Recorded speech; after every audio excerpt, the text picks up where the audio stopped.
Hey, welcome to 2 Minute Drill with Cristen Jones.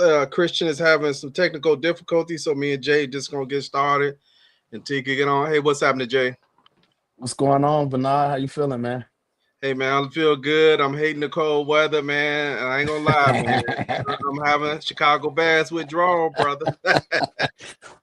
You know what? Already, and because the season was just so good, just to sit back last week, I was watching the championship games, and I was like, man, we supposed to be here. But at the same time, in the back of my mind, I'm still thinking like, no, we weren't even supposed to be where we got. So, you have to take it. You have to take it both ways. But I am having withdrawals already, and I know, through our text line and all that stuff, we've been talking about okay, what the Bears need to do this all season. I mean, the Super Bowl ain't even been played yet, and we already talking about the all season. So, which is a good thing. Which is a good thing. We going into the season knowing that we got a coach and we got a quarterback, and the bottom line is that's where franchises start with a coach and a quarterback, and we got both of those. So it can only be uphill from here. And like I said, right now I feel like this is the time that we are in a championship window. We got our offensive players, our core offensive players are on rookie deals right now. So this is the time where the Bears need to figure out what it is we need to put us over the hump. So Okay. I'm encouraged. I'm definitely encouraged. Absolutely, I'm definitely encouraged. Okay. Hey, thank everybody for tuning in tonight. Make sure you subscribe. Hit the subscribe button if you're out on YouTube. Hey, this is the 2 Minute Drill. This is another podcast that I operates on the Bears banner. This one we kind of talk mostly about the quarterback performance, and Cristen Jones kind of spearheads that. Right now, he's having some technical difficulty. Jay, man, I'm looking at the quarterback performance, man, and I had a question tonight. Is Caleb Williams already the best quarterback in Bears history? And I know the history ain't really all that, you know, it's a low bar. I admit that it's a low bar. But man, you know what? When we watching these playoff games this weekend, one thing that's a missing, and I don't think it's Bears bias. Bears bias. Yeah, I don't think it's Bears bias. It was missing the excitement. The Yeah, Bears played the most exciting playoff games and some of the most exciting games all year. the viewership for the Bears Rams was 44.5 million. That was the highest rated game of the year. Mm, So it's one of those things where your team is exciting. And John Madden said it years ago. He was like, the NFL is better when the Chicago Bears are good. hmm And we've seen it in the city. You couldn't go nowhere and buy Bears gear. Everybody sold out. You know, so if we could just bottle that and continue, and I like what Ben Johnson said. He was like, somebody asked him like, so what are you going to take away from this 2025 season? He was like, nothing. He was like, because the bottom line is 2026 is starting. We got to start all over again. So it ain't nothing that I'm taking away from this season that's going to carry over to next year. This year is this year. Next year is next year. So just knowing the mindset that he has as a coach that has trickled down to his players lets us know that the this is just the beginning, and it's going to continue. So I'm optimistic, more than ever before, because like I say, we wasn't supposed to be here, but we hmm were. And if you look at the overall season, people called it luck. They called it whatever they wanted to call it. But the Bears were a good team in 2025. Yeah, yeah. The Bears. I heard somebody talking about, a reference to Caleb Williams, and it was somebody on the national scale. They said we have to judge Caleb Williams totally different. than you do most quarterbacks. And when they said that, it made me think about Allen Iverson. How when you watched him play, after a while you realize this guy was so special. Well, let's see if I get Christian in. Hey, what's up, Christian? Let's see if your sound on now. What's going on, y'all? Okay, we There got you you. go. There you There go. you I go, had to, QB. There you go, QB coach. I had to drop Anyway, my computer. My computer was acting crazy, so I'm on okay, the phone. you on the phone. So we just getting started. So I'm thinking about Allen Iverson when they said that you have to judge Caleb different. And when I thought about Allen Iverson, I thought about it didn't matter how Allen Iverson was shooting in the game, that you knew that he was going to do whatever he could to win. You know he was going to go hard to the basket. He was, even if he was 6 for 25 that night. You look at the end of that box score, Iverson still had 28 to 30 points. Somehow he was going to get his points. You was going to foul him or something. If it wasn't dropping, he was going to get other people in foul trouble. He was going to do his thing. And he was so special that people start saying, you know, that thing, you're talking about practice, right? Right. That's where that whole thing came. And I mentioned that with Caleb because it's so much talk about completion percentage. Benny Christian, jump in, man. What you saw? The question is Caleb Williams the best QB already in Bears history? That's a that's one I had to think about. I'm gonna Okay. say I don't think it's a right or wrong answer. I don't think it's wrong to say yes. I'm gonna say yes, but I don't think it's wrong. People say like Jay Cutler, Caleb need one more season. Mm-hmm. So I don't think it's and then I don't think it's wrong for people to say Jim McMahon either because he did win a Super Bowl. Cut it out. Cut it I out. don't- But you already Cut it out. but you know people have been saying that though. You Cut it know out. Cut it out. people been people been If people been if it saying that though. if it weren't for Steve Fuller, the Bears wouldn't even got to the Super Bowl. Don't get it twisted, Bears Nation. Jim McMahon was a good quarterback, but he wasn't, in my opinion, he wasn't special. He was a he was rogue, and that's what made Jim McMahon good. You know, he was headbutting people and put his body out there on the line, which is why he wound up getting injured a lot of times. But Jim I'm glad McMahon, you said it. Jim McMahon was just an average quarterback. Yeah. I'm glad you All I can saying tell, it. all I can tell people is Google it, as my wife would say. Google it and just look at his stats. Look at his stats. He was just an average quarterback. And had it not been for Steve Fuller, the Bears would have not got to the Super Bowl. That's all. But when you have a competent backup, that's what's supposed to happen. Mm-hmm. Yeah. Leon said Jim was the leader. He definitely was a He leader. was definitely a leader. He's Yes, he definitely a leader. was. He Yes, he was a was. motivator as well. I'm just trying to think of Chicago. Like Christian said, there's no right or wrong answer. You know, it's Yeah, kind it's of no right. right now Yeah. because you know he don't have the stats, right? He only 2 years in. But I'm thinking Right. about I That's watch. the thing. That's the thing.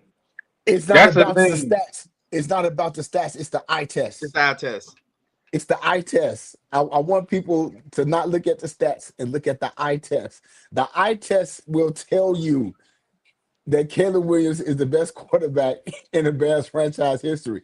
I'm sorry.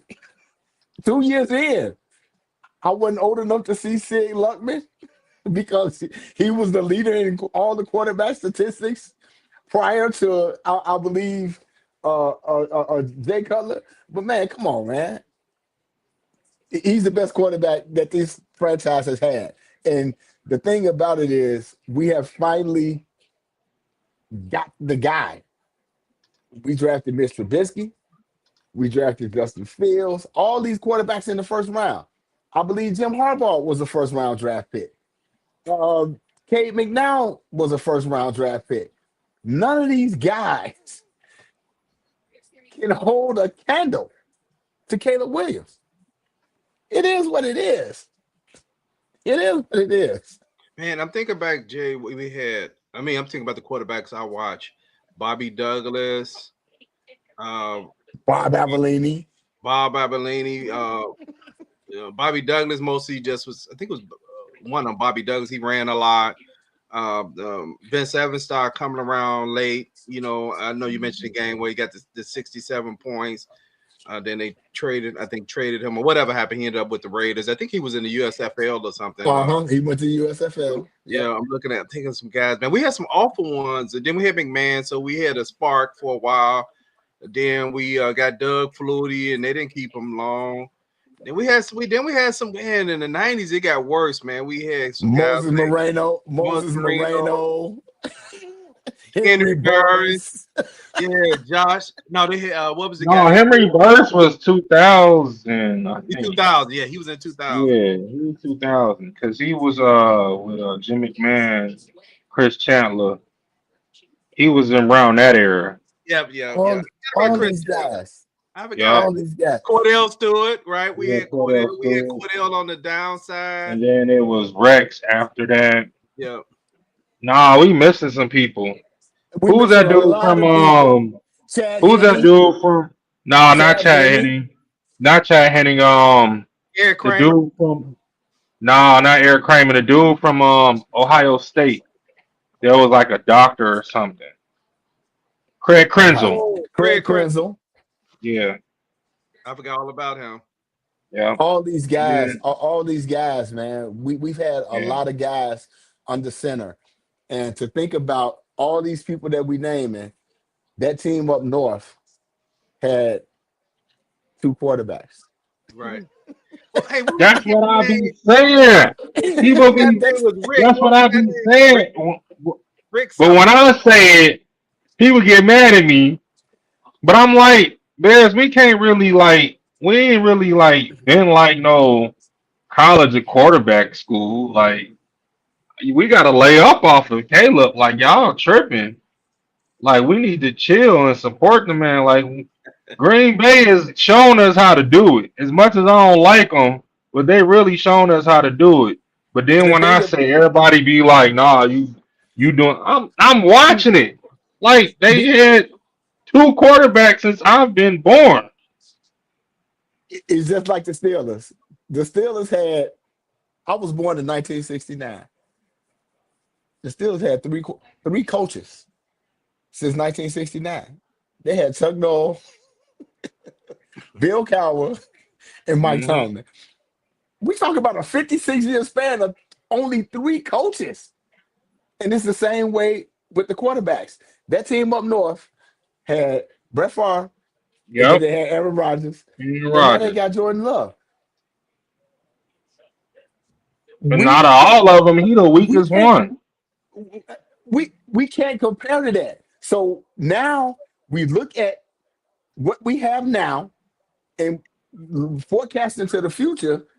We have a quarterback that hopefully, where we don't get, I would hate to say this, in a contract dispute, we got our quarterback for the next 15 years. They're gonna have to do Bar- him like Kirk Cousins.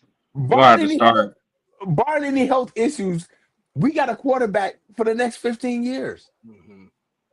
which we have cannot say for a long time. I see somebody said something about Eric Kramer. Eric Kramer was a good quarterback. He came from the Detroit Lions, and he was a good quarterback for us. Had a couple of good years. Yes, he did. Until he got hurt.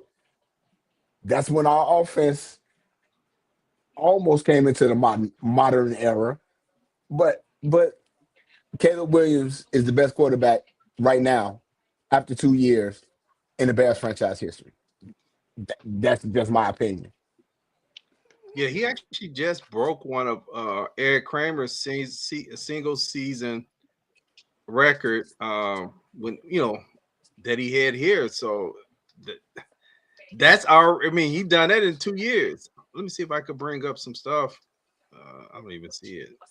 And the thing about it is, I saw something on social media the other day. They's like, who is the best Bears wide receiver of all time? And you know what I said? Johnny Morris. Mm. Because guess what? He leads the league. He leads the Bears in yardage gained. We have not had a 5,000 yard wide receiver historically since Johnny Morris.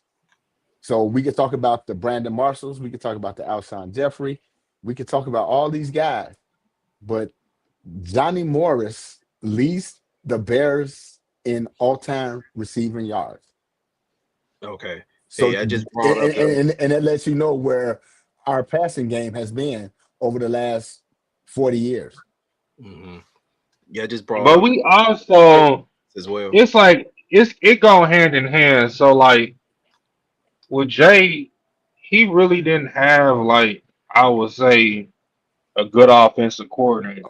Somebody, I'm not gonna Don't say no. that. Don't say Yes, that. I will. I will Don't because say that. Mike Martz was outdated. Mike Don't Martz say was that. outdated. It was not the Don't say that. same. Don't It say was that. not the same. Who did he Don't say have? that. Don't Who say did he that. have? Who did You he have? have you have Brandon Marshall, Alshon Jeffrey, No, I'm saying Martellus. offensive coordinator. Offensive coordinator. I mean Offensive coordinator. Ron Turner, No, no, no. Mike Ron Turner. Martz. I don't know, Christian. I Mike don't Martz know. was not the Mike Martz ain't he wasn't the same after he left the Rams. He But to flamed me, out everywhere he went. but to me, even if the coordinator is bad, the weapons are good. So I have a hard time talking about the coordinator wasn't good, but the weapons were better. You talk about Brandon Marshall, Alshon Jeffrey, Martellus Bennett, Matt Forte. You talking about weapons. And you talking about guys that put up phenomenal numbers. These Yeah, guys but put you up had phenomenal numbers. Mike Tice is your offensive coordinator though. I mean, that was after the fact, which was another Bears gonna be Bears move Hmm. to promote Mike Tyson as your offensive coordinator who had never been an offensive coordinator before, a tight ends All coach. I'm all I'm saying is that I get when people say like, yeah, Caleb is like number one, but then also when they insert Ben Johnson in that. So I get it. Well, And absolutely. Yeah, I think I get it. I think the difference that you may see, even if you take the offensive coordinator out, uh, well, you know what? I'm sorry, I got to add offensive coordinator back in. I do believe Ben Johnson, Ben Johnson has helped Caleb Tremendously. transition into a leadership role. Color always, I mean, and I'm a Color fan. Color always seemed to lack the leadership role, and also I'm gonna say what Caleb has. Matter of fact, I have Caleb's stats up here through the playoff. He done passed for 5,008 yards, 34 touchdowns, 12 interceptions. That's the adjusted completion ratio. As it That's should where be. they factor in the drops and all that, and then they had 35 big throws at the time the PFF put it together. But anyway, in reference to that, uh, I think Jay, what he was missing that time, man. I hate to say this, man. Jay, I used to question Jay's football IQ at times. Not necessarily like he would do stuff like who throws three interceptions to the same guy, right? It's like at some point you'd be like, man, I'm not even gonna throw on that guy's side. Whatever, it might have been four in the same game, right? Like he was gonna beat this guy. But what I will say to talk about Caleb to bring it current, Caleb has that. I know I mentioned Allen Iverson. He has that dog in him. He has that. He wants to win. That like those the star players have in any sports where they kind of you may not hear them verbalizing it as much. Where they just hate that other person, and the game ain't over till the game is over. And you probably have to pull them out of a game. I mean, not the quarterback so much when the game is over because they're gonna want to go every second of the game. He's going to want to play. And I expect the fact that Ben Johnson told him at the end of the season, hey, take a break from football. He had to tell him, take a break from football. My biggest thing about Caleb is somebody asked him about the 50-50 ball. And his whole thing is like, I don't throw 50-50 balls. Because if it's a 50-50 chance that my guy gonna get it and the other guy gonna get it, That's not a good ratio. And this season has shown that. This past season has shown that he's not gonna put the ball in harm's way. And as many big plays as Caleb had, if you look at the big throw plays, which was on that stat, 35 of them, the ball was not in harm's way. And I can live with that as a quarterback.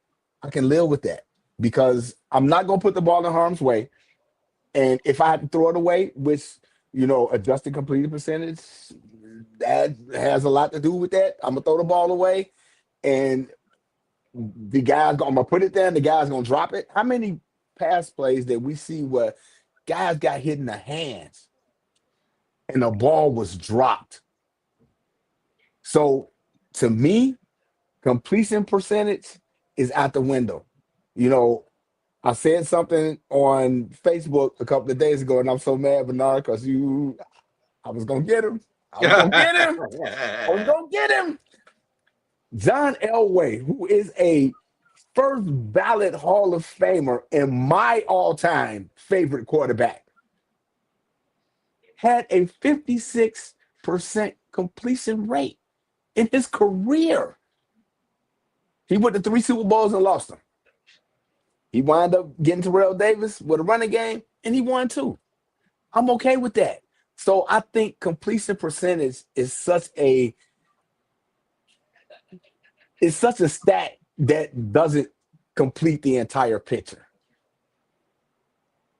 Well, I'm gonna take it a step further. When you are in an offense that you take a lot of shots, it's gonna dink your completion percentage. And we live a lot with explosive plays that are balls being thrown 20 yards down the field. So if you think that it's that easy, then you go to your nearest high school or rec park and you get out there with your son or daughter and you try it and you see how hard it is.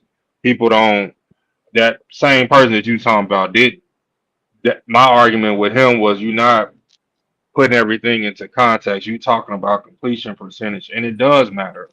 But if I dink and dunk my way down the field, you would have thought I had a heck of a game when I'm throwing fire passes. Mm-hmm. But when you in an offense you take shots, that's what is the base of your offense. Your completion percentage is gonna suffer.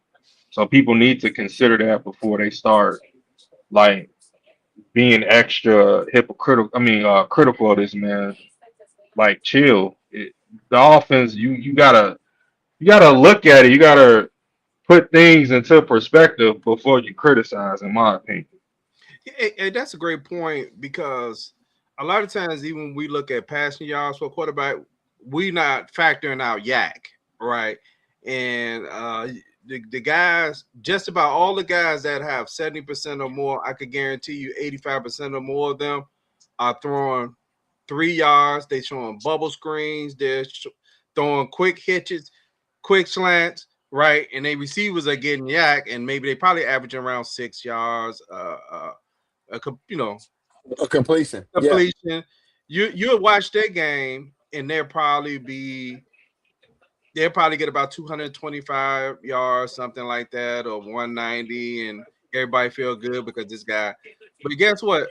This guy, that's why I thought the Allen Iverson thing was such a great comparison. And I know it's a different sport because you have now people who look back and they didn't know, they were too young to experience that era. And they'll say stuff like, oh, Allen Iverson, Michael Jordan didn't have a good, or Kobe didn't have a good shooting percentage. But all of them was dogs. That was the difference. The difference between the guy who's going to throw that 5 or 6 yards every play is the difference of them shot plays. And matter of fact, let me bring one up, man, because man, this is one of the greatest plays I ever seen. And Christian, I know you probably collaborate a lot more on it. Let's bring it up.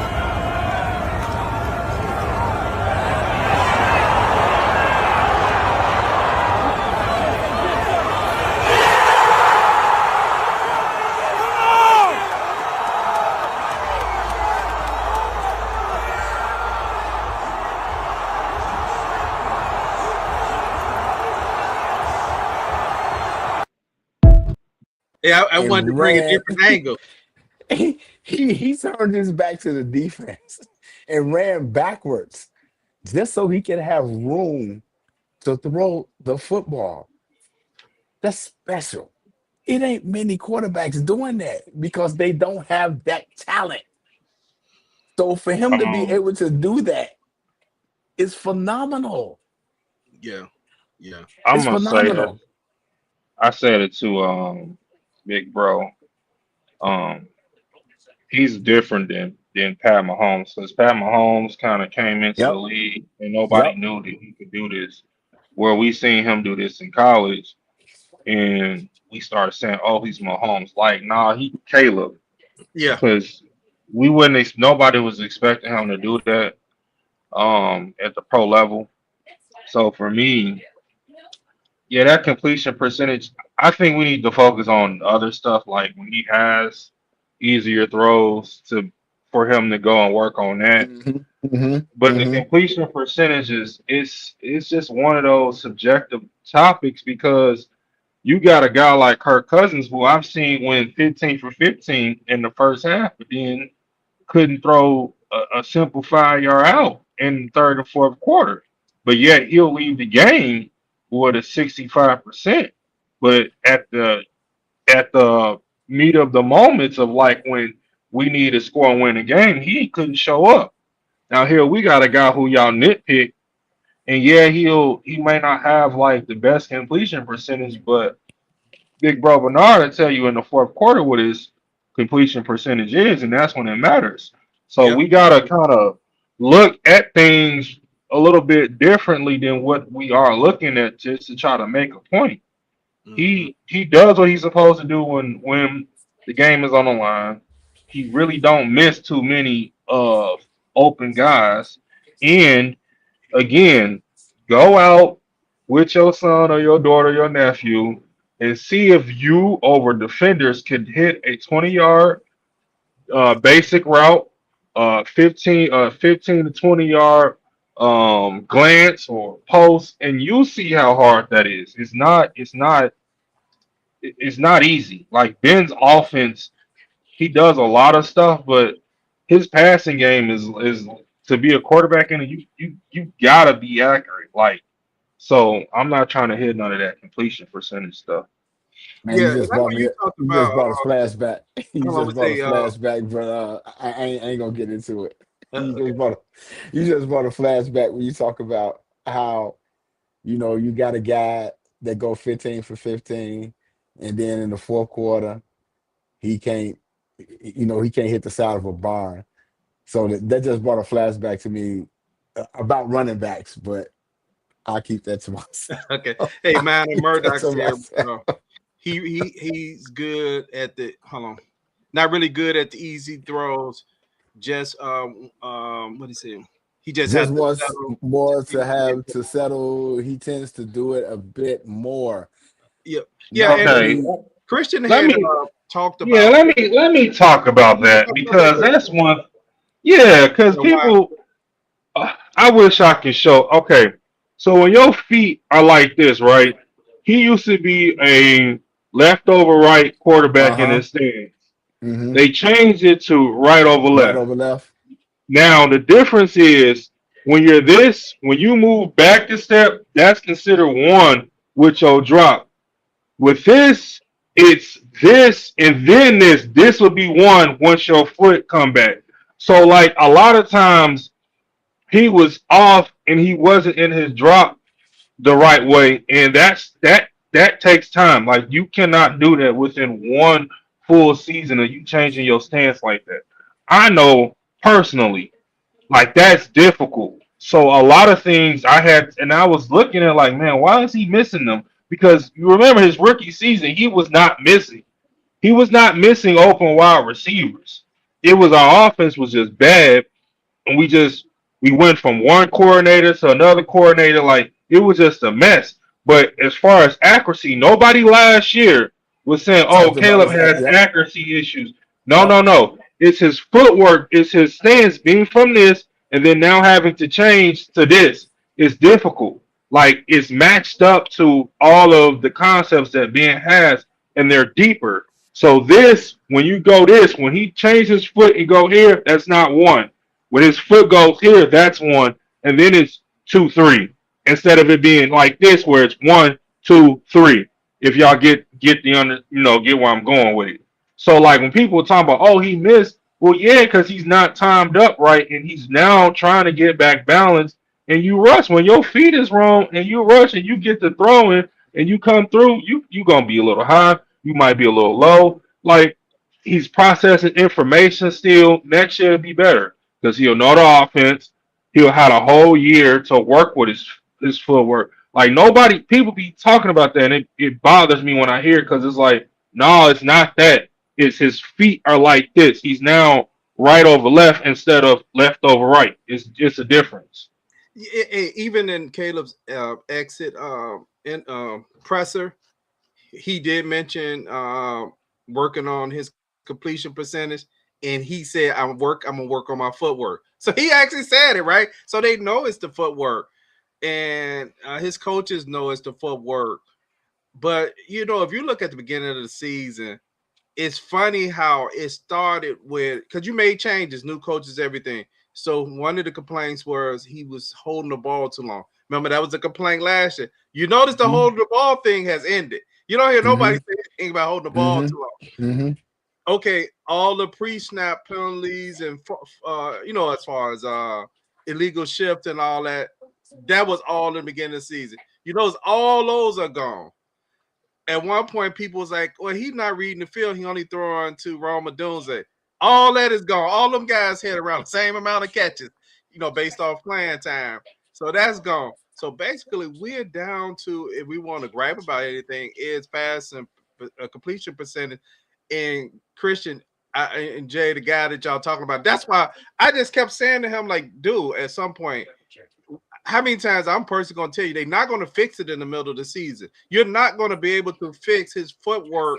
It's all muscle memory. I said, Mhm. this is the way he played in college. They changed a certain way he played. It's not going to happen overnight. You just work your way through it. And what we did see this year, if I look at the first 4 games, he probably threw more uncatchable passes. As the season went on, most of those balls were hitting somebody's hand. Now, maybe some of them he worked on touch, and you notice some of them he had touch. If you notice, his timing route started getting better, where he throwing balls to guys. Unfortunately, the last play that they had on offense, that was one where he's throwing it to where a guy's supposed to be. And that's what you want your quarterback. You want your quarterbacks to be able to deliver the ball on time, play on time, and we were starting to see more and more of Caleb Williams playing on time. And the thing about it is, like you mentioned, Bernard, when you said like after week 4, that's when the bye came, and they went through the first 3 or 4 games. Like, okay, we finna put this out here. This is what we gonna look at. They came back and they fixed that. They fixed the running game. They fixed the passing game, and Caleb was able to adjust to what Ben Johnson wanted, what Ben Johnson wanted him to do. But we also have to remember, at the same time, you're talking about a quarterback that came from college that never played under center. It was so many things that this kid had to learn in order to be successful in this offense. And I think people should give him credit for the maturity, the maturation process that he went through, because I still look at Caleb, this was his rookie year. I throw away everything that happened last year because we had an incompetent coaching staff. We had 3 offensive coordinators that nobody knew what nobody was doing. The right hand didn't know what the left hand was doing. It was insane. This dude took 68 sacks last year. So I want to focus on the growth and the maturity that this coach brought in and was able to give Caleb Williams a plan to be successful. And when the season ended prematurely, I say, I still say prematurely, Ben kicked the field goals. We got a quarterback that's going to be able to flourish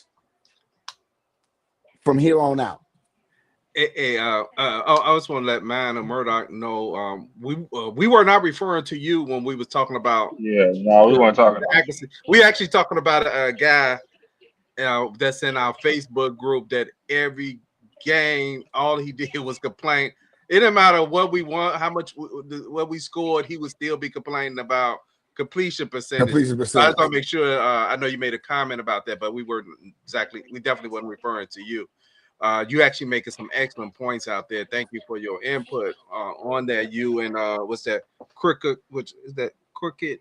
Comish, throwing the ball with Cricket anticipation. commiss. Cricket Commish. commiss. Okay, struggling with my reading glass on. Hey, I want to pull something else up, man. Cricket commiss. Cricket commiss? Did you win your fantasy league or did you cheat? I'm just asking. Here we go. Free play for Williams as the flag is down. So Caleb looking to launch. Does towards the end zone. Touchdown. Colston. Bears a little flip to Swift. Trying to get a flea flicker. It's way up there. Williams recovers. Throws a seed. Has a man. It is caught for a touchdown. Luther. They're wired differently. They're coached differently. Different culture. Williams. He chucks it downfield. Wow. One-handed grab by 2 on first down. Williams on the roll, directing traffic to the end zone. He throws and it's DJ. On the fake, Williams looking downfield, launching downfield, going for it all. It is caught. Bears win it. Now that was my top 5. That was somebody else's top 5, but they had it. The best throw Caleb Williams made all year was on I don't know. I know. To me, on 4th and 8 against the Packers, that pass he threw the wrong with Duze. The one to Carson Loveland against Cincinnati, that one is up there too. That was a good one. But Colston still caught that in space, and he was able to catch the ball and maneuver. That pass against Green Bay on 4th and 8, when he rolled out and the dude grabbed his ankle, and that was the best pass of the season. I don't know, because the one in Cincinnati had a guy coming like at him though, and he threw it. I don't know. All of them honestly could be number one. Yeah, they all could. Yeah. They all could. But that play against Green Bay on 4th and 8, when Kristen Watson was like, "Bro, are you serious right now?" He was like, "Bro, what? Are you serious right now?"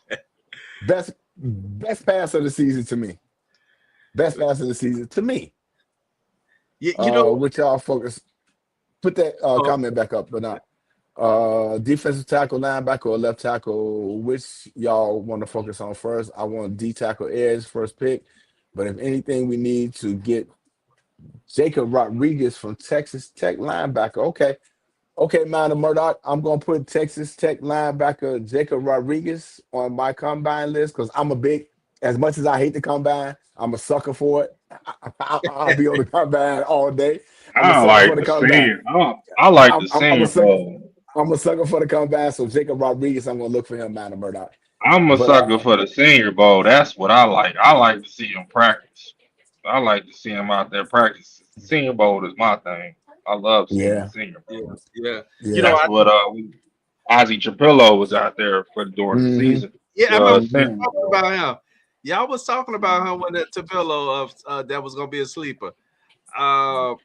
I see Leon said his favorite one is DJ to the back of the end zone. That was the Cleveland game. That was the Cleveland game. Awesome. You know what? My favorite one this season, other than the playoff ones, I'm just saying the playoff ones, both of those was just incredible.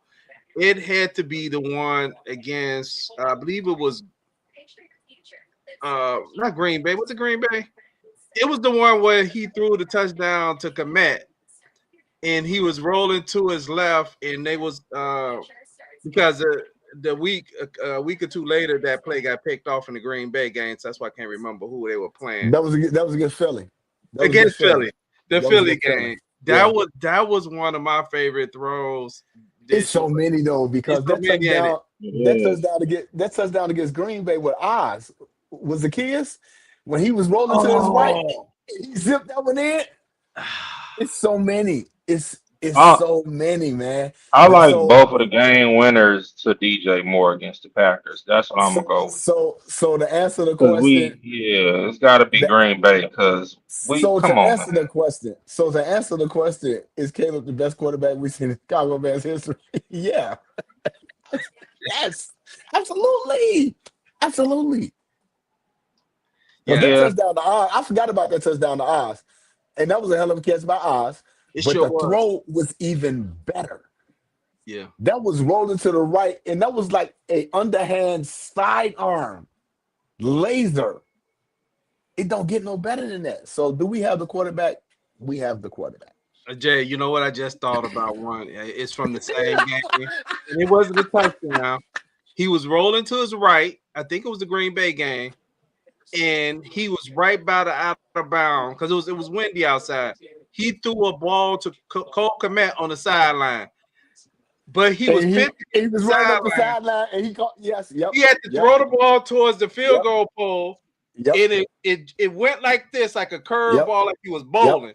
It yep, came and dropped right down in Kmet's hand. yep, He ran up under it. yep. I was like, man, even Tom Brady was like, in order to throw that throw, you gotta anticipate the win. And he's like, that's an incredible throw. Matter of fact, Yeah, Tom Brady had a list of all the top 10 throws this season, and he had Caleb as number one top throws this season. I think well, might have been on the list twice. he yeah, he he probably he probably got the strongest arm. There are some guys in NFL that got some crazy strong arms. He gotta be number one. What I'm thinking. Yeah, he gotta be number one. As much as Justin Herbert got a strong arm, Josh Allen got a strong arm, Pat Mahomes, um, what's the dude in L.A.? What's his name? Matthew Matt Stafford. Stafford. Yeah, Mhm. Matthew Stafford. Yeah, Caleb gotta be number one out of all of them because the only person I think that could possibly do that too is Pat and Allen, but more Pat than Allen, to be Mhm. honest But with you. but even a touchdown pass to DJ Moore, the game winner against Green Bay, he threw that ball. That was a 48-yard touchdown. He threw that ball 55 yards in the air in the wind. In the wind. That's what I'm And it saying. He gotta and he have the and strongest arm. it was dropped in the bucket. Well, he was So also missing a lot of those throws early on too. He's missing so a he lot of those deeper throws. yeah, yeah, yeah. He just got better as the season went on. And like I say, the offense got better after the bye week. The offense just got better. And that's attributed to the coaching. And it just got better. And right now, we got the coach and we got the quarterback. Yeah, I agree. Last year in preseason, there was this throw. In fact, I had just found it by accident, and Oh, we you were talking all about when he was excited. jumping in the air? You Yeah, threw it. it was actually a matter of fact. I just found it. Let me bring that up. Let me pause this and bring this throw up. This throw was incredible. Let me see if I can get this pause. It was to Roma Dunze. It was a throw to Roma Dunze during Uh-huh. I preseason. remember. I remember. And Down the I sideline. remember we were so excited about that. Like, man, I ain't never seen that. And there was some people like, pump y'all brakes. It's only preseason. And then he also had another. I know I'm going back to last year in preseason, but I reason I'm bringing this up because it felt like they neutered him last year to a degree, and they were just like, don't do the special stuff until the fourth quarter because that's when it would start happening. But in preseason, you saw glimpses of it, and last year, what you also saw, I was surprised how easy Caleb was to sack at times based off USC because at USC he was hard as heck to sack.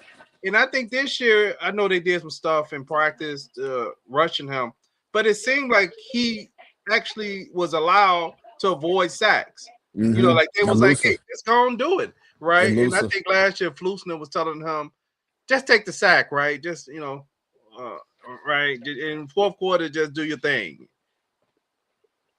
Yeah, he's definitely elusive in the pocket.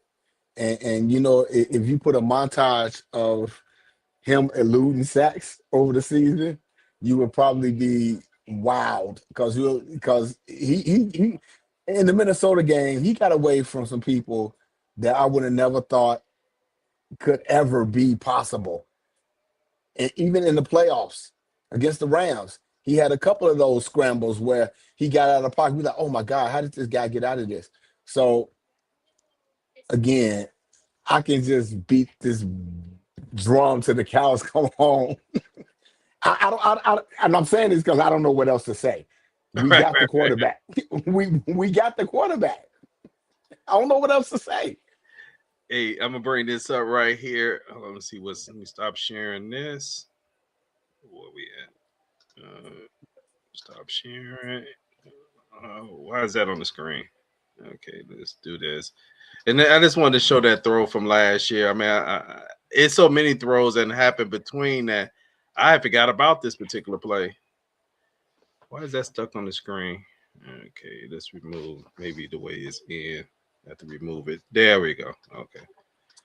Hey, this the stuff when it's happening when you lie. You be like, man, what's going on? Right. You're like, okay, why is this happening right now?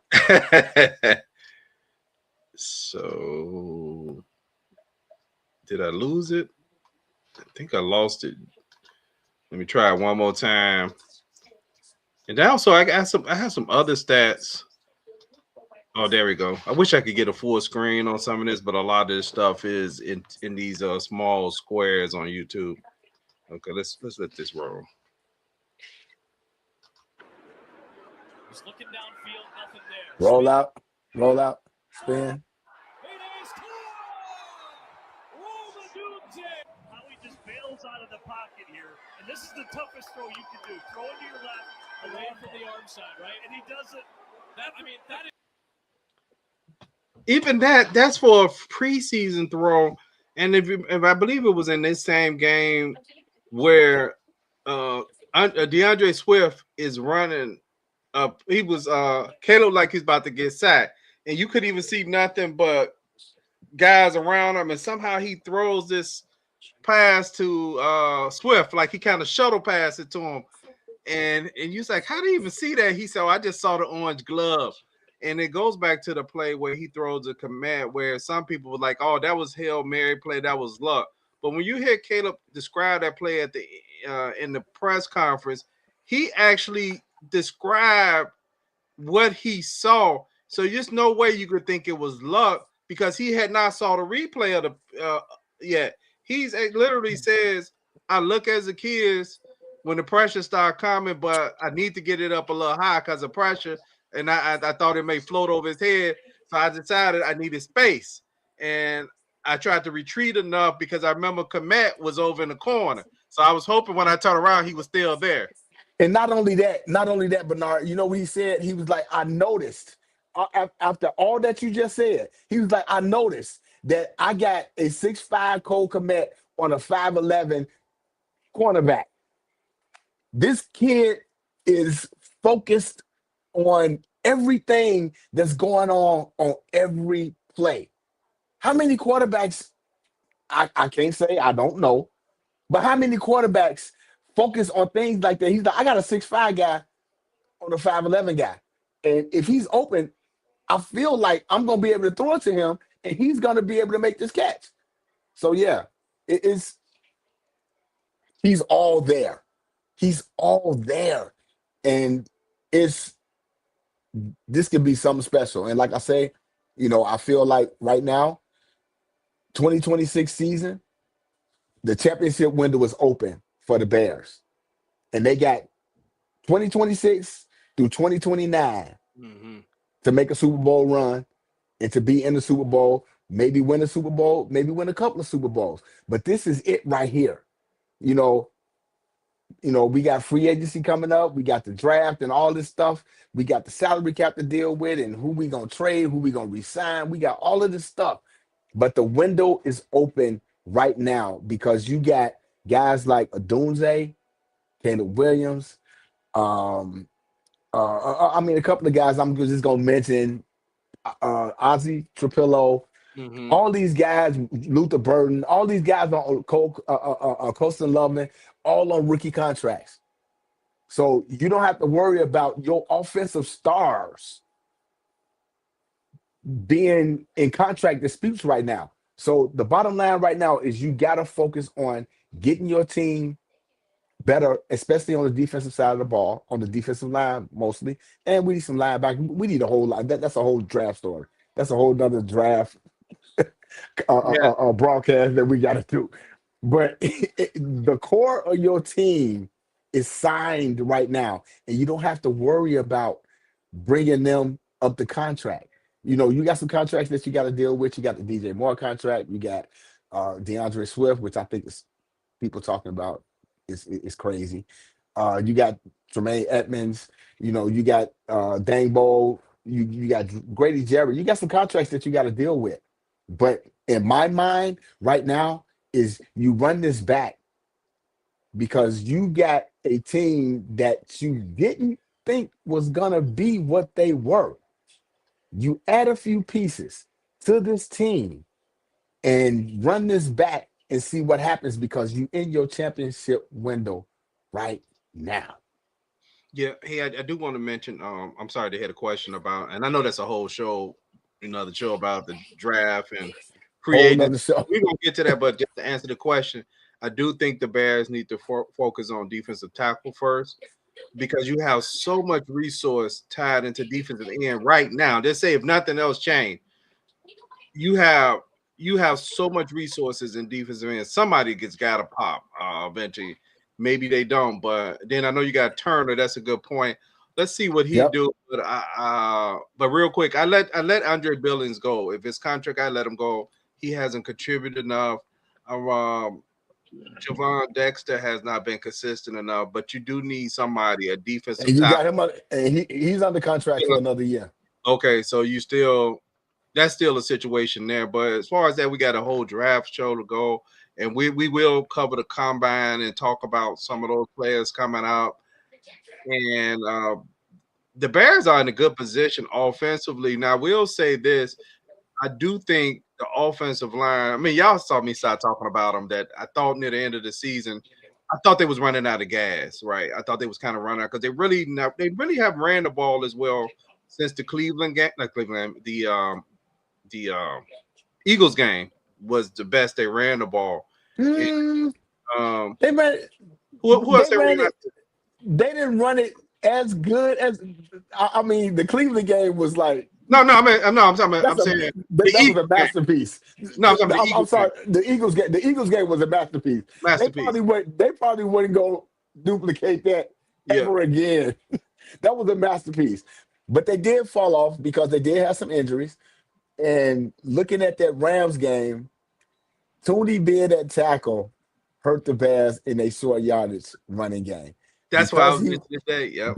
he wasn't in the middle Yep. with Dahlman and Joshua Drew Dalman. Drew Dahlman and the other guard Joshua. Jonah No, Jackson. Jordan Jonah McFadden. Jackson. No, not McFadden. I'm talking about the original three. You got Dahlman, you Oh, got Tony, yeah, and Jackson, Joshua Jonah Jackson. Jackson. Jonah Yeah, Jackson. Jonah Jackson. Jonah Jackson. That three was the primary blocking scheme for the inside run for the Bears. And because Tony was kicked outside and Newman had to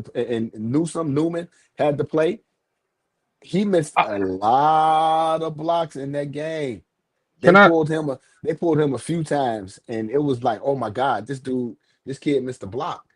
can I So say something about that? I don't know. I ain't trying to say you wrong, big bro, but I think we play a lot of divisional games at the end, mhm, and typically those are the ones that you're gonna see those in close the tight playoffs. games, Hmm. and then Hmm. the playoffs, you play teams. Your running game takes a little step back because you playing some of the best of the best, and they get that time to really like prepare. So I think we were fine running the ball. If you ask me from a coaching perspective, I think with what Jay said. I mean, we we in the other divisional round, NFC Championship game. Ben just take the points. Well, Honestly, in well, my that's opinion, I feel like because statistics show like when you get in the playoffs, your running game take a it's a step back. different, Yeah, so it's a like different animal. I feel like we was fine.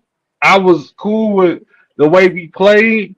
I just think a rookie coach made some rookie mistakes, and that's what cost us, in my Well, not only opinion. Yeah, yeah.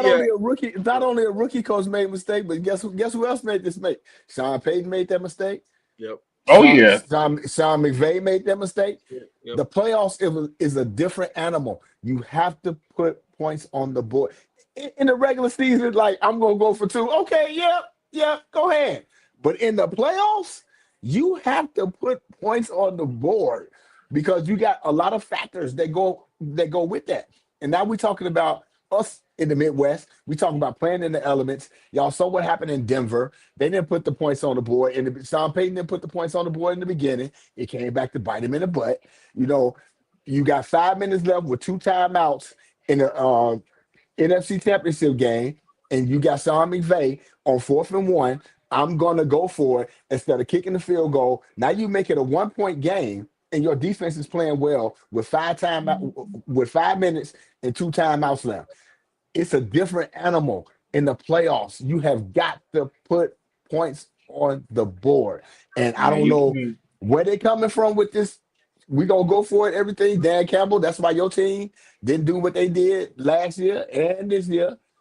But you have got to put points on the It board. was him. It was him, and it was the Eagles that were doing that for the last couple of years, and teams thinking like it was going to be something sustainable, and it wasn't. Yeah, And Right. you're right. That's why all those teams lost. But I mean, to the point, I think our run game. I don't know. I'm not gonna say the linemen didn't run out of gas. I just thought that we were doing what we were supposed to do against tough opponents, and we Yeah, played a lot of let me say divisional games at the for, end. for clarity. I was saying the run game in short yardage took a step back, and I yes, it think did. Oh, okay. because Yes, it Yeah, did. In the short yardage. chemistry in the In short middle yardage.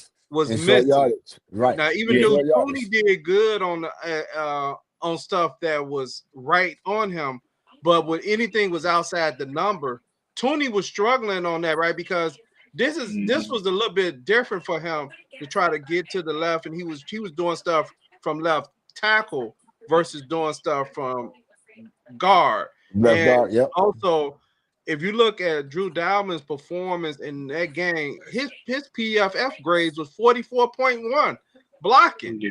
That's horrible.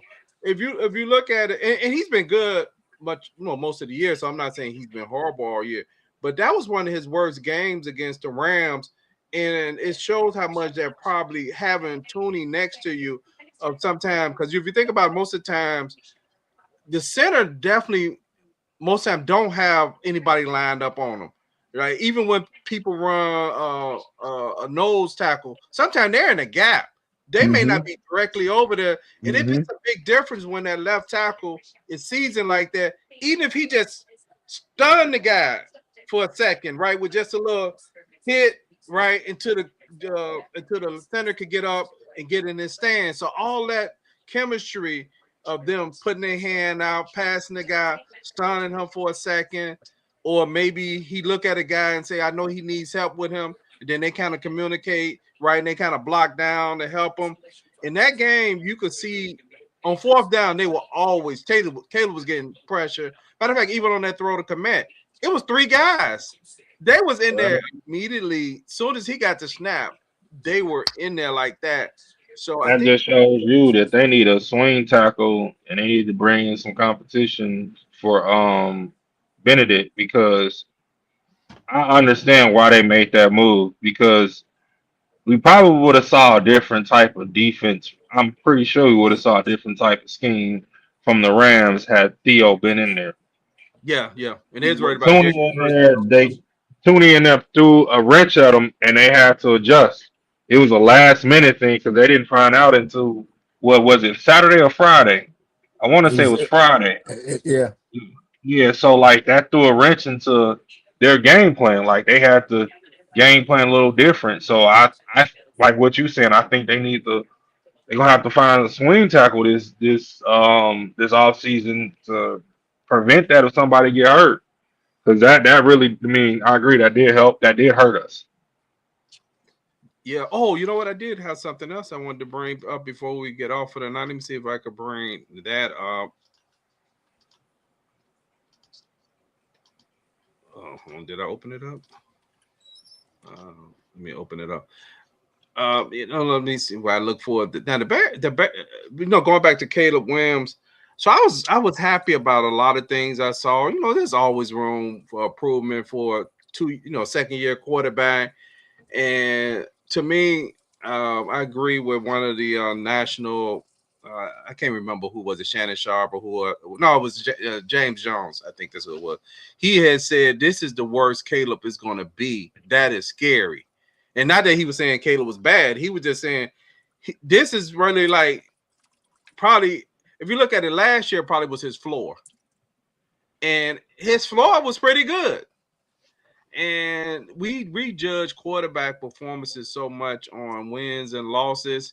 And sometimes you could have a quarterback, for example, playing good, and there's no conversation about them, right? Because they was losing. I mean, take what was it last year or 2 years ago? Joe Burrow threw for 45 touchdowns. He's not even in the conversation for MVP, right? He can't be because they're not winning in the games. They're not even making the playoff. So it's so much that's judged on wins and losses when you watch quarterback performances. Oh, okay, I found it. Let me see if I can bring it up now. What you got, Jay? I'll bring this up. Just what you mentioned, like, people talk about. I want to mention one quarterback particularly. They talk about Justin Herbert, and they talk about Justin Herbert threw for 4,000 yards, and he threw for 4,500 yards. But their team ain't winning. I mean, they win in games, but what does 4,500 yards in the regular season mean when the playoffs come? And it means absolutely nothing. And he's one of those quarterbacks that people put on this pedestal like Justin Herbert this, Justin Herbert that. And I'm like, he ain't won nothing. Joe Burrow the same way. Joe Burrow got to the Super Bowl in his second season in the NFL. He's been hurt ever since then. I'm surprised they didn't fire their coach. But the NFL has to be sustainable. And people talked about the Bears this year, and they was like, well, the Bears are winning because their defense is getting turnovers, and that's not sustainable. Well, guess what? In 2 playoff games, the Bears lost a turnoff battle in both of those games. Yet they won one, and they went to overtime with the Rams, which was the number 1 offense in the NFL. And I still say to this day, that divisional playoff game that the Bears played, that was the best defensive performance of the entire season. But we couldn't get to and we did get to the quarterback because I do believe we had 4 sacks in that game. It was just, to me, that game, and I'm still having feelings about that game because we passed up 3 field goal opportunities in that game, and it would have been the difference. So, sustainability and all of that, when people talk about turnovers and all that, it's not even about that to me. It's not even about that. Jay, every week on this show, I know. I know. We talk about it no matter if we won the game. And I know some people was like, man, we analyze. People may say, hey, man, we won. Like, we won, but it doesn't matter. Like, it's going to hurt you down the line. And then right before we start the playoff, I was like, hey, it's hard to score the playoff. I said, you got to take those 3 points when they're there take them, because you may not ever get back down there again. I said that right when the playoff started. And Ben, I'm sure Ben has went over that in his mind a bunch of times. Right. Because even when we talk about when on the commit catch, when they scored the touchdown, we were sitting in the stands like, go for two. Mm-hmm. Go for 2. Because the bottom line is people are gonna be mad if you went for 2 and you didn't make it, and they're gonna be happy if you went for 2 and you did make it. But my I would thing, have went for 2. Yeah, I I would would have have went went for for 2 2. because the bottom You line had is the momentum. Yeah, you had the momentum, and Ben's whole thing was like we wasn't moving the ball on short yardage. I understand that, but this is a different animal. but You we got wasn't moving. We wasn't moving the all the ball. momentum right now. You got But all the momentum right now. you also was doing some sketchy stuff with personnel too. Yeah. Like that run play that when you did go for it, you should have had Calvin Nunga in there. Yeah. He Yep, gonna thump it. He gonna yep, thump it. Swift ain't in between the tackles. I don't even know yep. why he was even in there. Then you condensed everything instead of spreading it out. Like Spreading when you everybody out. brought you brought that extra guy in there, and then he wasn't even in a big personnel grouping. That And as wasn't 13 or 12. That was 11 personnel from what I remember. So like you and, should have spread that out. and as much as I love Roma Dunze, I love Roma Dunze, but dude, if you make that block, Swift getting the end zone. That You, was kind of you, hard though. yeah, no, it wasn't. No, it wasn't. Yes, No, it it wasn't. was. No, it wasn't. No, it wasn't. You know You what? make I that got block. that play. I You got make that that play, block. Jay. I just brought that play up. You Let me, make that block, and Swift is in the end zone. You He make that did block. make the block. No, he It was didn't. a trap play, and Swift bounced it. It was never supposed to go outside. It wasn't can y'all see supposed to the go play? outside. Okay. Yeah, yeah. It wasn't Okay. supposed to go out, it wasn't supposed to go outside. If Roma Dunze make his block, Swift walks into the end zone. Okay. Let me break this down, Period. Jay. I'm gonna show you what happened. Period. McFadden is coming over for a trap block, which that means this play is probably to the B or the C gap. Hold on, let me break right here. And he's gonna lose his foot. Gotta get 7. Right there. See, he coming over. So He coming over. trapping him. He's trapping Look him. at Roma Dunze in the end zone. That's all No, I'm because concentrating. Rome's job is to to seal the guy from coming in the end zone. Because Which he Komet comes did. and seals his No, he guy. didn't. No, he Yes, he didn't. did. He I did. promise you, he Chrissy. did. Let me let it Yes, run. Let me he let it run. did. Right there. See the play? Let me run back step. The play is actually the play should be going through this. Going through there. Yep. Through that. Yep. No, he bounces it. He should have just took what was there. He bounced it, and that's why it looked like Rome doesn't block because he runs the ball to the wrong hole. Look at Rome. He doesn't stay disciplined to the hole. Whose man made the tackle? Whose man made that tackle? Because he ran to the wrong hole. He ran to the wrong hole. No, If I come and I block you like this, and you bounce it and you're running right into the opposite block. Right, you're running right into like that's how Rome sealed him. He came in, he did this. What's the name bounced it? He ran right into like the area of where the guy. If anything, if Rome would have continued on that block, it would have been a holding call. And y'all would have really been pissed at him. No, I disagree. But we can agree to disagree. Let me break it up. Let me break another one up. That's all I can say. Maybe this is. I wish this was bigger. Let's go here. Okay. See now, you see McFadden coming. Okay, so you're not ever going to run to the same area that the guy is blocking him. So he's trying to seal Jared Verse, but he falls. And when he falls, that causes Swift to bounce it outside because Komet comes down. If I can rewind, Komet actually comes down and seal his man. Rome goes and try to seal the safety, but he's sealing them to the outside for inside run. See right here. See, he bounced it right here. Right there. Okay. All Rome got to do is get in front of that guy. He doesn't know. All Rome got to do is get in front of the guy. He doesn't know. But he don't know. He doesn't know because the play is designed to go inside. Bounces the play too early. He shouldn't have bounced it at all. See, he bounces. Rome jobs. He's trying to come. See, he come in front of him to seal him. You see where he's at? He's turning this way to seal his guy to the outside. And when he bounced outside, the guy sees him. Okay. He goes back. Okay, y'all can convince me. because he did block his guy, but he blocked him to the outside. He blocked him to the And outside. Yeah, he blocked him. which is He where sealed him.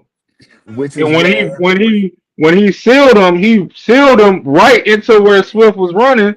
So he did have the advantage. And if anything, if Ron would have reached, it would have been a holding penalty.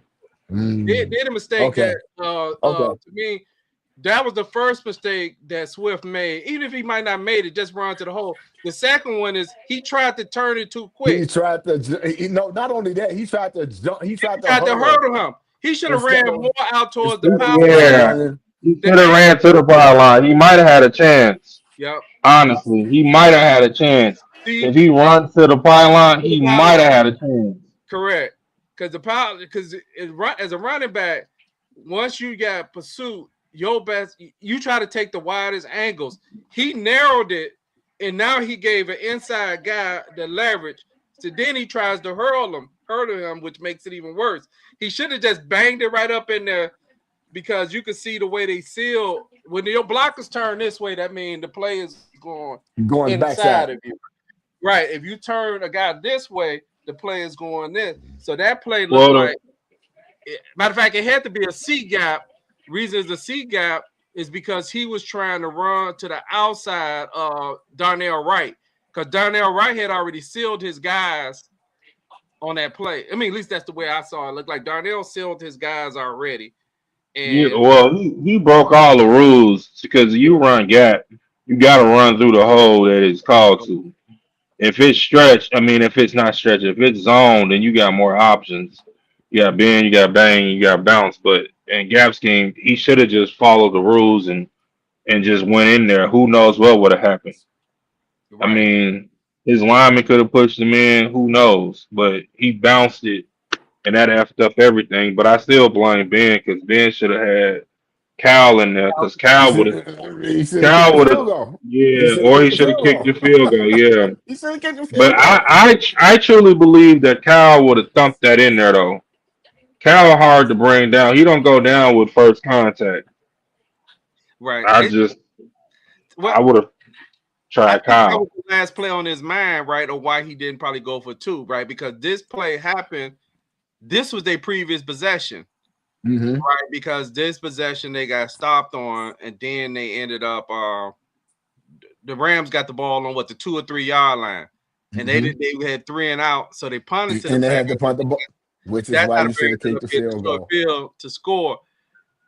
And I think that affected him, but this almost was similar to the Rams when they played this weekend. They actually were in field goal range on 4th down by maybe a 35-yard field goal. I thought he should have took it then, even though he would have been down by 1 point. It was 5 points. Down by 1 point. It was 5 minutes left in the game. 5 minutes in the game. You had 2 timeouts in a 2-minute warning. Correct. And he kept moving the ball. Then he got to a 4th down again. At this point, it's 3 minutes. And he goes for it, and he doesn't get it. And that's when I'm like, dude, you lost this game now. Right. Right. It was over, because you kicked the field goal, and now you down 31-30. You kick it off and pray that your defense is gonna get a stop, and you still got 2 timeouts in the 2-minute warning with Matthew Stafford at quarterback. You could have went down and got in field goal range and won the game, 33-31. But I just think that next season, I don't know, but I think next season a lot of coaches are gonna think about this whole going for 2 all the time and putting the points on the board, because the bottom line is, like I said, in the playoffs, there's no coming back. It's one game. In the season, during the regular season, if you want to do the 2-point conversion and you don't get it, that's fine. But in the playoffs, it's one and done. You got to put points on the board. Mm-hmm. Yeah, I agree. Oh, the thing I was trying to bring up, I couldn't get it to come up. It kept saying it was error and a foul. It showed where touchdowns for the season, Caleb ended up being 5th among all quarterbacks with 27 touchdowns, and he ended up finishing 7th with passing yards during the regular season, which is that's a first to see a Bears quarterback finishing. I was going to say, when does that happen? Right. When does that happen?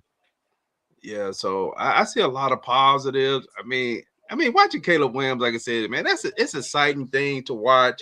And the game is never over till the game is over.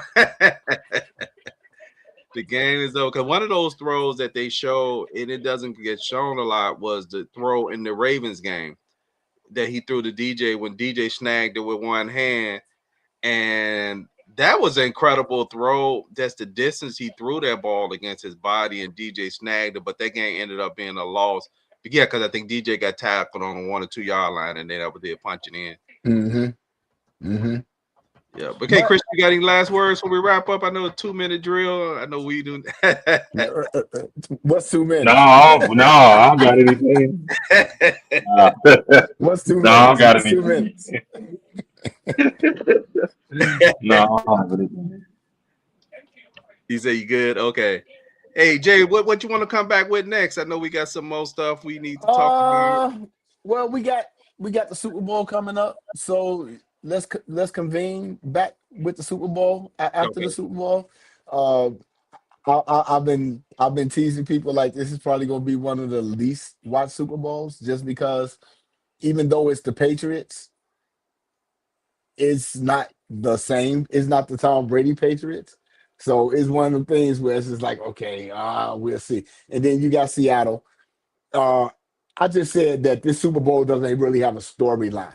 The only storyline I feel like that this Super Bowl has is that Sam Darnold was a number 1 draft pick, and he got drafted by, the Jets, and then he jettisoned to all these other teams, and now he's in the Super Bowl. He won 14 games with the Vikings last year, and he won 14 games in Seattle this year. So are the Vikings looking at this whole thing like, damn, we made a mistake?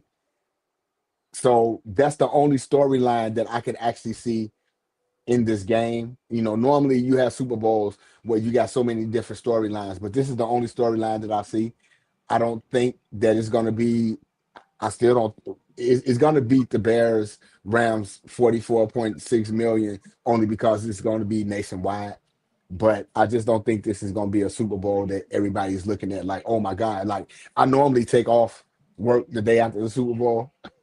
I ain't even doing it. I'm going to work Monday. I'm like, okay, I can watch this and I can be okay. So yeah. I think last weekend was boring, Jay. It was. It was. I actually worked last Sunday, and I, quote unquote, be quiet. I watched the NFC Championship while I was at work. It was like, I ain't got to be at home to watch this. This is not really entertaining. So yeah. So, but I feel like we can reconvene after the Super Bowl for Bears Banner Talk Show, and we'll talk about the Super Bowl and whoever won. We get them their flowers, and we'll talk about what's going to be after that. So I'm excited. I'm definitely excited. We got some decisions to make as a Bears franchise. They got some decisions to make. Not to mention, we need to do a whole thing on the stadium. The stadium stuff is out of control. Come on that one, because that's out of control too. So we got some shows. So Bears Better Talk Show, folks. We look forward to giving y'all a lot of content on a lot of things that we're thinking about right now. And the upcoming season, we got the combine, we got the draft, we got free agency, we got the stadium. We got a lot of things to talk about. So I'm looking forward to all of that. Okay, yeah, and I think Ben is a good candidate for Coach of the Year. I'm not sure how that's going to play out because they may end up giving the Mike Verber. The Super Bowl. Yeah, he made the Super Bowl. Yeah, they're gonna give it to him. They're gonna probably give it to him. But anyway, I know this was the 2-minute drill. Hey, Christian, thank you for coming on, talking about quarterback performance, and Jay coming on. And like I said, we'll be reconvening with Bears Banner Talk Show in a few days, and we'll keep the content coming. Until then, peace.